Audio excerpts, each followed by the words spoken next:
What happens when helicopters get struck by lightning? Is there any danger? Is this a helicopter danger? Well, yes, there is. There is a helicopter danger.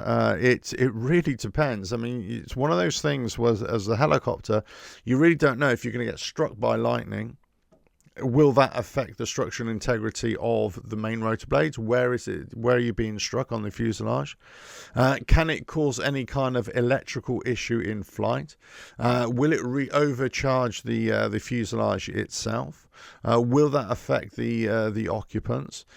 When the helicopter actually lands on the aircraft, if it does land on the ground, of course, if the aircraft lands on the ground, is there going to be a sudden discharge that can cause fire, cause an electrical issue as well? So there's lots of considerations in terms of, will the lightning strike cause damage, structural damage? Can the helicopter then safely land on the ground? Can it land without any after effects? All these are good questions, and we don't really know for sure until we actually get struck by lightning. So that one of the things that we would say as helicopter pilots, and anybody being taught to be a helicopter pilot, you need to stay away from lightning. You need to stay away from thunderstorms, that kind of thing. So in a previous video, I talked about flying in high winds and flying in thunderstorms and that kind of thing. So one of the big perils, of course, is lightning strikes. So you can have on certain helicopters lightning protection kits, lightning dissipation kits, which help to spread the electrical charge over the fuselage as quickly as possible, rather than it just being centralized in one area. You can have static dissipators on the main rotors and over the fuselage, which will help to dissipate that electrical charge over the next few moments of the flight.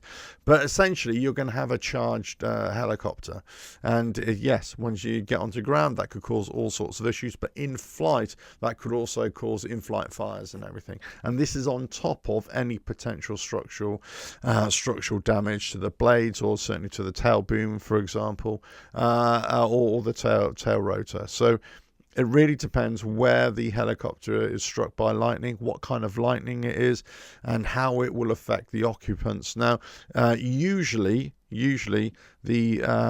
unless there is structural issues with the aircraft that cause it to be flown uncontrollably. Now, usually the occupants will be free from harm because they're kind of held in a Faraday cage of sorts.